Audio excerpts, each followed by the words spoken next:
Luhut sebut ada 9 juta lahan sawit yang tidak bayar pajak. Kok bisa? Indonesia memiliki sekitar 16,8 juta hektar lahan sawit tertanam. Pernyataan pemerintah bahwa sekitar 9 juta hektar di era Presiden Jokowi terindikasi memiliki persoalan administrasi, tidak bayar pajak, hingga masalah perizinan, termasuk lahan yang disebut belum memiliki HGU yang jelas. Angka ini tentu membuat publik bertanya-tanya. Jika jutaan hektar sawit bermasalah, kemana selama ini pengawasan? Berapa potensi pajak dan penerimaan negara yang hilang? Mengapa persoalan sebesar ini bisa berlangsung bertahun-tahun tanpa penyelesaian yang tuntas? Padahal ketika rakyat kecil mengubah fungsi lahan pertanian, proses hukum berjalan cepat. Kasus tambak udang di Batang bahkan berujung pada penetapan tersangka dengan ancaman 5 tahun penjara dan denda 1 miliar rupiah.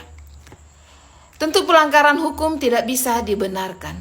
Namun publik bertanya, mengapa ketegasan hukum sering terlihat lebih cepat menyasar rakyat kecil, sementara pelanggaran yang melibatkan pemilik modal besar, pihak yang memiliki kedekatan dengan kekuasaan kerap menimbulkan kesan berjalan lebih lambat.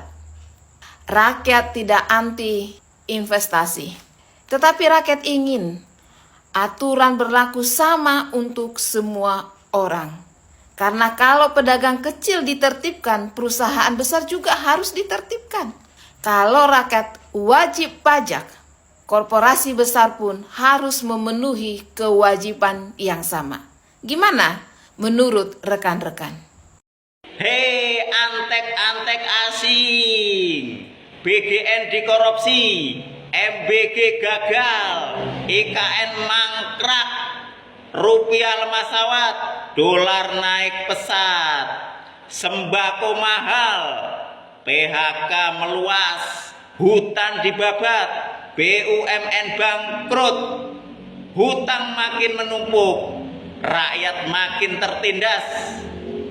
Suksesnya cuma narik pajak, masih bilang negara masih baik-baik saja. Hei matamu picek.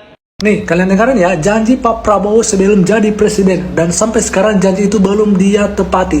Dengarin ya, oke? Yang saya idam-idamkan, kalau saya bisa jadi presiden di mana harga turun, harga pangan turun, harga pupuk turun, harga benih turun, harga untuk rakyat kita turun, terjangkau di semua bidang. Tapi faktanya apa? Omon-omon, ya. Pilih 02, boleh tepuk tangan. Puas tuh sekarang. Tanggung jawab bangsat. Jokowi. Nih, kalian dengar ini pernyataan Pak Prabowo sebelum jadi presiden dan sesudah jadi presiden. Dengarin ya. Saudara sekalian, begitu saya dilantik jadi presiden Republik Indonesia, jika memang saya menerima mandat dari rakyat, pada saat itu saya akan cari bukti-bukti korupsi semua itu. Dan pada saat itu, mulai saat itu, saya akan kejar koruptor-koruptor itu. Bila perlu, sampai ke Antartika, sampai ke padang pasir yang paling jauh, akan saya kejar. Hai para koruptor atau yang merasa pernah mencuri dari rakyat, kalau kau kembalikan yang kau curi, ya mungkin kita maafkan, tapi kembalikan dong. Kita beri kesempatan, cara mengembalikannya bisa diam-diam supaya nggak ketahuan. Mengembalikan loh ya, tapi kembalikan. Pilih 02, boleh tepuk tangan. Puas tuh sekarang.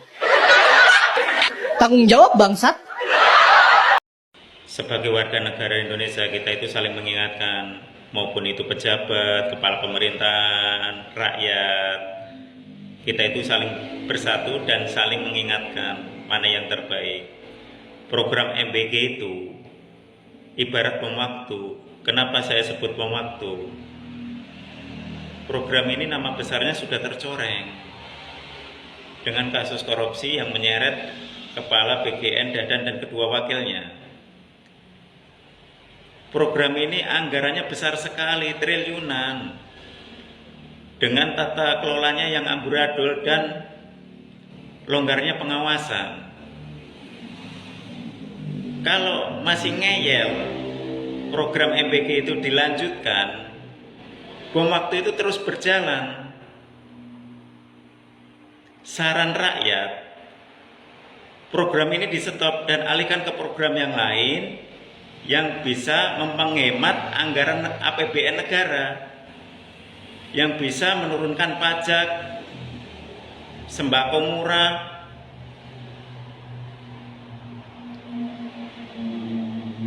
Kalau program ini terus berlanjut, nantinya kalau terulang kembali kasus yang serupa seperti ini terulang kembali, rakyat tidak mau hal-hal yang tidak diinginkan nantinya.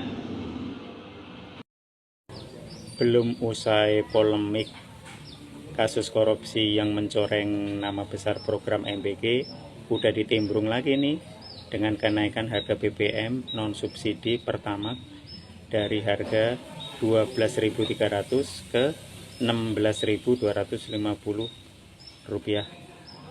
Wow, naiknya pesat sekali. Belum lagi naik pajak dan kenaikan sembako lainnya. Gimana menurut masyarakat Indonesia?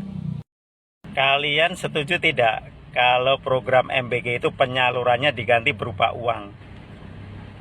Ya kan, kalau berupa makanan itu kadang suka basi, terus dibuang, akhirnya mubadir.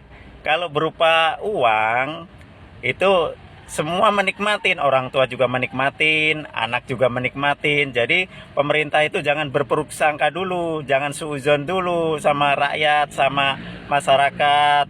Katanya nanti uangnya buat bayar Bang Emok, nanti uangnya buat beli skincare. Lah sekarang terbukti kan oknum-oknum pejabat MBG akhirnya korupsi. Nggak tanggung-tanggung korupsinya, 1 miliar sehari. Daripada dikorupsi 1 miliar sehari masuk kantong pejabat-pejabat MBG, ya mendingan anggarannya disalurkan langsung ke masyarakat. Jadi masyarakat itu sejahtera, rakyat itu sejahtera. Sampai kapanpun program MBG itu akan disusupi sama oknum-oknum koruptor.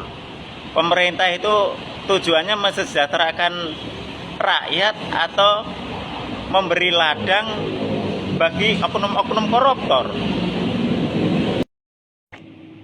Ketua DPD RI Sultan Bakhtiar Usul, rakyat sumbangkan hartanya untuk bantu program MBG. Kutu kumpret, harta kamu aja yang kamu sumbangkan untuk program MBG. Kita aja sebagai rakyat aja untuk kebutuhan sehari-hari aja susah. Pemerintah aja menggelontorkan program untuk MBG sampai ratusan triliun aja gagal. Pada dikorupsi sama kutu-kutu kumpret. Rakyat-rakyat juga yang nanggung susahnya. Pajak naik, BBM naik, sembako naik, dasar kutu kumpret.